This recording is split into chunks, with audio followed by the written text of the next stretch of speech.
it's Michael Tackett here, and I'm going to have a full episode tonight of what I like to call the truth. First up, Hillary Clinton is the preemptive nominee for the Democratic Party. The corporate media got their sheep. And I know a lot of Hillary fans will probably come on to this video mocking my saying of the system is rigged, which it actually is. But, for Bernie fans who are like, well, it's rigged against Bernie, you're only half right. This system is not just rigged against people like Bernie Sanders. All the way back to Eugene Debs, the socialist candidate, this system is rigged against anyone who wants to who wants to break in the old boys club, as I like to call it, the Democrats and Republicans. I've really found out a lot this election. I've always heard Democrats call Republicans sheep and everything. Hello, pot, meat, kettle. You're no different. If somebody tells you something about Hillary, your first knee-jerk reaction is, it's a right-wing lie and you're believing it. You're brainwashed. And I know there have been fabricated stories about Hillary. I mean, come on. I mean, that's true. Like the lie about her laughing about the girl, the rapist who she defended against a 12-year-old girl. Yes, but she didn't laugh about it. She laughed about the polygraph test, and she said she could never trust it again. So she did know that she was defending a rapist, and she tried to shame a 12-year-old girl, shame her, which was disgusting. But the fact of the matter is, she didn't laugh about getting the guy off. See, I know that. But just saying, when somebody brings up something like, hey, I heard this about Hillary Clinton, and like 7 Hillary fans will come up and say, well, you're believing a right-wing lie. And don't think that Bernie fans don't do it. Yes, they do. When you bring up something about Bernie, it's just like, well, you're believing the corporate media. And I'm like, you know what? This is why we've not really done a good job of vetting either one of these candidates. Okay? We have not. Because you can't get to, because the supporters on both of these candidates are so ultra-defensive that you can't get a word in edgewise. You're like, oh my God, can you please read the link? Disprove it. If it's a lie, disprove it. It's like the toxic chemical thing. I'm going to put the link below again to PolitiFact. But everybody's like, well, he was dumping toxic chemicals. No, he did dump some toxic, but it was low level. And everybody's like, well, that's still bad. Yes, it is. But it wasn't like some people in the media saying that he was dumping nuclear waste. He wasn't.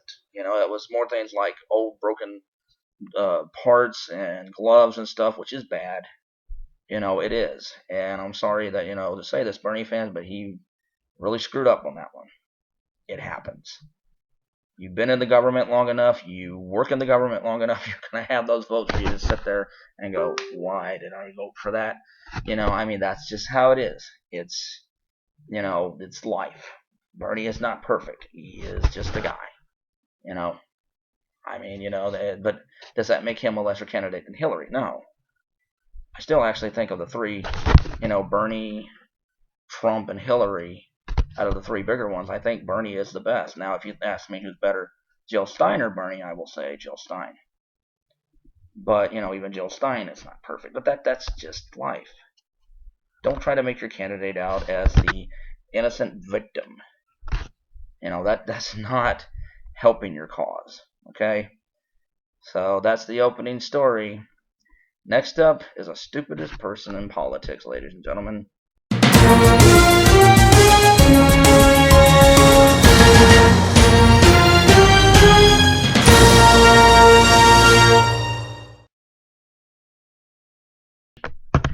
This is a special stupidest persons in politics, or people.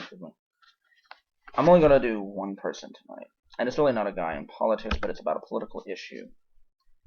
We all have talked extensively about transgenders using the restroom. Well, that when you come out like this in the open, transgenders are becoming a big, topic now, and their population is growing, and when something like that happens, then you're going to get more talk than usual about the topic. And with that comes the usual cases of nuts.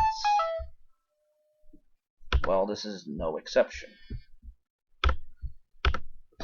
Today, there was not today, but the other day, a really dangerous statement was put out.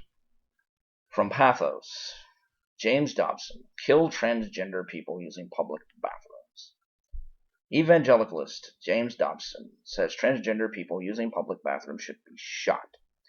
In an anti-Obama rant, the Focus on the Family founder said that transgender people using public restrooms should be shot.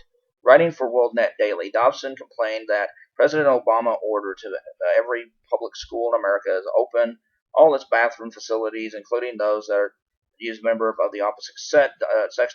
Dobson wrote, "Would you remain passive after allowing that a strange-looking man dressed as like a woman that's not transgender?"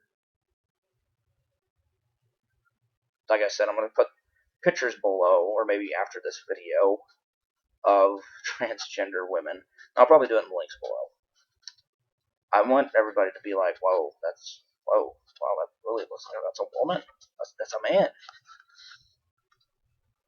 Anyway, what should be done to the pervert who was using mirrors to watch women and girls in their stalls? That's men, okay? That they're still, you obviously are ignorant on what a transgender is. I pray you protect your little girls from men who walk in unannounced, unzip their pants, and urinate in front of them. If that had happened 100 years ago, someone might have been shot. We're in today's manhood. God help us. No, God help us from morons like you. It's really disgusting to hide your hatred behind your religion. Just say you want to shoot him, which you did. You're a disgusting human being. You're the type of person who wants to start a genocide. Hey, here's a good one. Why don't we just up the ante? Here's what your type of talk leads to, sir. You can get transgender people who are tired of being shot. Hey, why don't we just shoot every pastor who gets near a child after all the molestation charges against the church? Yeah. Would it be justified? How many instances has there been of an actual transgender doing this? You're playing on people's fears. The sad part is they're buying into it. That's the sad part. Their ignorance and hate of another group is causing you more money, but it's also causing a lot of transgenders to be hurt. You're getting more money off of peddling hate. So yes, keep it up. You might even start an all-out shootout someplace. And things like this are no different than somebody jumping into a theater and yelling fire. Anytime someone like you makes a stupid statement like this, you should be arrested. Or how about better, a bunch of people gang up and beat the holy hell out of you. Justice, right? I don't want you sick Catholic priest near my kid, right? So shoot them on sight. Isn't that what you want? To protect our kids? So shoot most of the, shoot a lot of the straight white, or straight men who do it. Shoot priests who do it. Just shoot them because of the statistics. And you didn't even have any statistics on transgenders to back it up. For peddling fear and feeding on people's ignorance, James Dobson, low-life scumbag, piece of trash, and hopefully one day in the gutter, today's stupidest person in politics. You're a racist, and you're a sexist. Okay, how many of you have been called that? You're not voting for Hillary Clinton, you sexist. You don't like Barack Obama, you racist. Now, sometimes there actually is some truth to that when you hear somebody say, women shouldn't be in the White House. Yes. Or, Barack Obama that fill in the blank. But it's gotten so bad that I was on Twitter, and I'm going to see how many tweets, but this young man, I was trying to tell him that I thought Cornel West was right on some of his criticism of Obama, and the first thing he said was, white man agrees with a black man about a black man being president. I was like, okay, what does my race have to do with this? I said, and I said, I'm just saying that Obama, and he should have, Obama should have done more for African American people. I think he did do some things, but I think he didn't want to be presumed as playing favoritism. Whatever the reason, the fact is, there was still a lot of poverty among African Americans, a lot of disparities between whites, income gap. And when I tried to show him this, he just blocked me. He said, I'm not going to read it, I'm not going to look at it.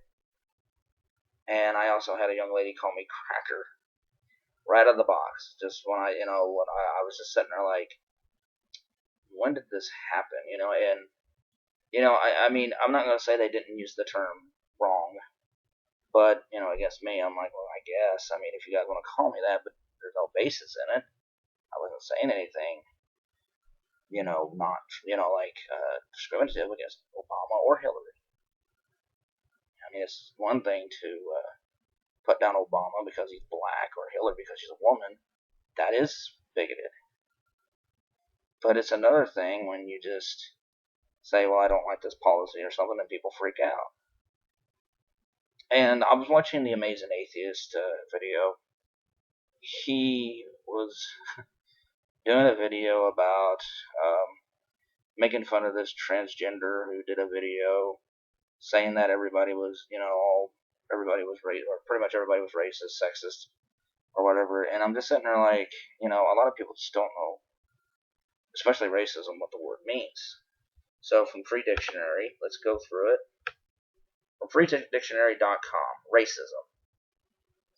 The belief that race accounts for differences in human character or ability and that a particular race is superior to others. Second, discrimination or prejudice based on race. Racism. Continued. 1. Sociology. The belief that races have distinctive cultural characteristics determined by heredity factors and that this endows some races with an instinctive superiority to others. Sociology. Number 2. Abusive or aggressive behavior towards a member of another race on the basis of such a belief. And you're like, well, yeah, this does sound. Hold on. Racism continued. Number 1. A belief or doctrine that inherent differences among the various human races determine cultural or individual achievements involving the ideal that one's own race is superior. 2. A policy system of government based on such a doctrine. There's the clincher. In other words, blacks cannot be racist in America. Why? Because they're not the ruling power in government. Granted, there has been strides to make more, get more African Americans into the Congress.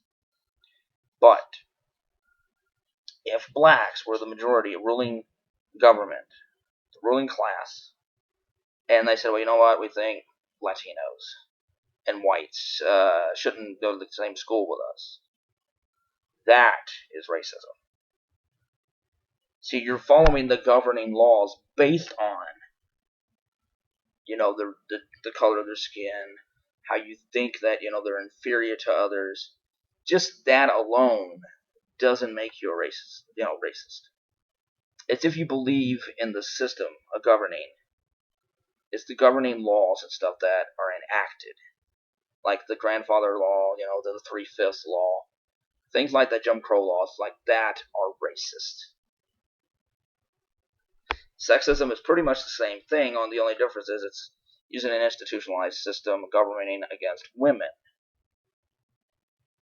Now, let's say that you went to a country where Amazons were women were the predominant government, and the men were all in chains and stuff, then guess what? It would be the women who would be the sexist. Can African Americans be bigoted? Yes. Can they be prejudiced? Yes. But until they start passing government laws that suppress other races, they're not racist. Until women control the majority of government and tell guys, well, guess what? You should earn less than us, or you're not as good as us, or, if you have, dress a certain way, it's your fault. You had it coming. If you pass certain laws that keep them in the lower class or make them feel like a second-class citizen, then yes, that is sexism and that is racism. I think we need to stop throwing around words like they're napkins. We do.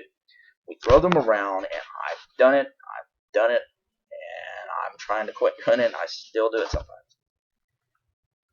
We need to stop throwing words around like it's a baseball game. We throw the old baseball around. We need to know what words mean, not just what we want them to mean. And I know definitions can change. They can.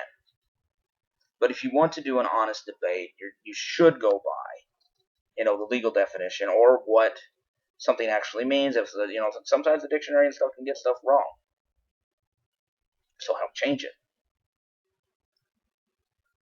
Don't just sit there and be like, oh well, tell what's wrong about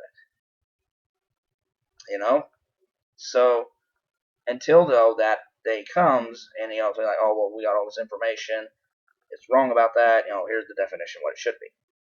Until that day comes, this is the definition right now.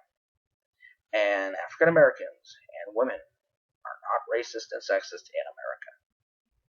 Not until they get power, okay? If they start to dominate another, the other race or another gender, then yes, they'll be racist and sexist.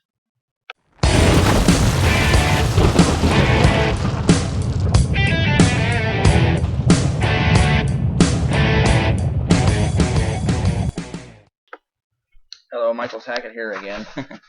It's time for a closing, hard-hitting comment. I have heard Hillary Clinton supporters say that the system is not rigged, which is just not true. But it just didn't happen that way. I don't think people realize, whether you like him or not, how much of an impact Bernie Sanders has had. Whether you think he's a joke, whether you think he's the best thing since sliced bread, whether you think he's whatever, you can't deny what he's doing. And we're like, well, what's he doing?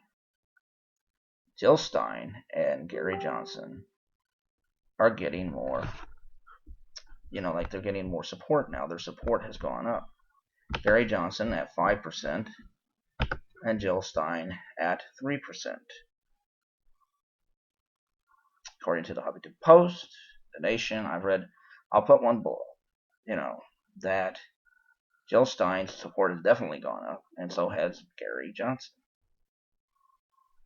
So I don't want to hear Clinton supporters say, well, it's Bernie's fault.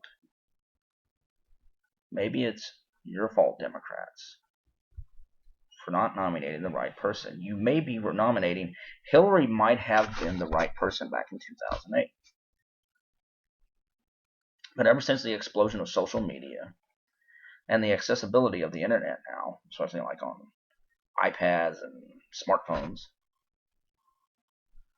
we know a lot more about the system now.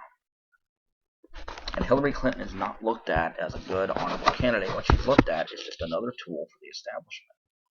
Like it or not, that's how people perceive her now.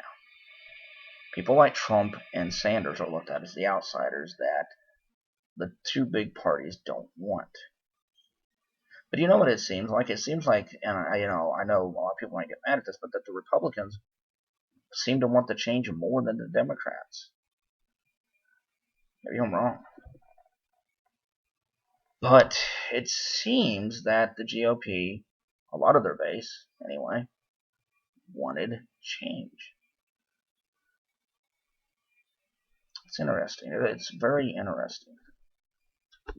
Because all you hear the Democrats talk about is how, the system, a lot of them said this, especially progressives, like, oh, the system's not working and stuff.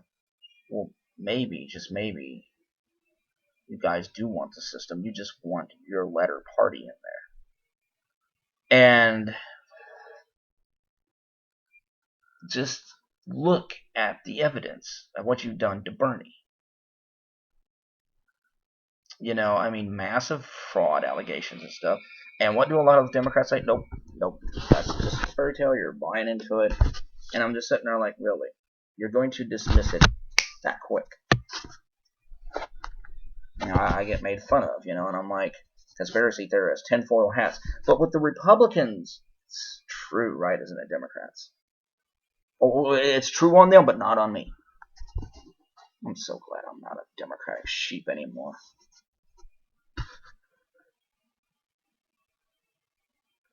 If you lose, Democrats, it'll be your fault.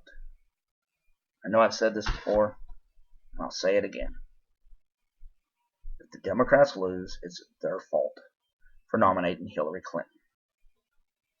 Because if you honestly think, let's say Bernie Sanders backs Hillary, do you honestly think a lot of his supporters are just going to be like, well, forget it, we know about the establishment, we hate it, but we're going to vote for Hillary because her fans told us to? After they called us stupid and illiterate in math and said that our families were stupid and everything, yes, we'll still vote for Hillary. No, they're not. What's going to happen is it's going to split the votes. I don't need them. I don't need a Sanders supporter. All right, then don't tell them to unite under Hillary.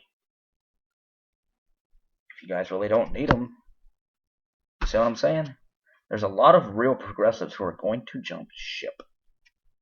I tried to give you this warning, but you're not going to listen, it seems.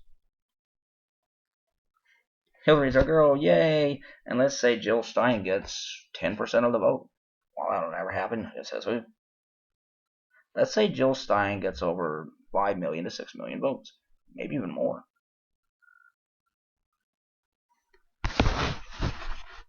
And Hillary, she loses by 800,000 votes. 1 million votes. Those extra votes that Jill Stein got, they costed your guys' candidate the election. So before laughing people, I'm sorry to say this, Democrats, but a lot of you are acting exactly like the way you've accused the Republicans of acting. Arrogant, sheepish, dogmatic. Somebody throws something at you, no matter how accurate it is. It's a lie. It's right-wing propaganda. You're believing it. Trump's lying to you. He's getting to you. Or you're a conspiracy theorist. You're a nut. You believe anything, don't you? Whereas, here's something. Okay, maybe there wasn't any voter fraud. That could be true. That's a real possibility. But to just dismiss it like that without actually listening to other people shows that you don't have really good critical thinking skills. And if the Democrats do lose, it will be your fault for not listening to them, for ridiculing them, for mocking them.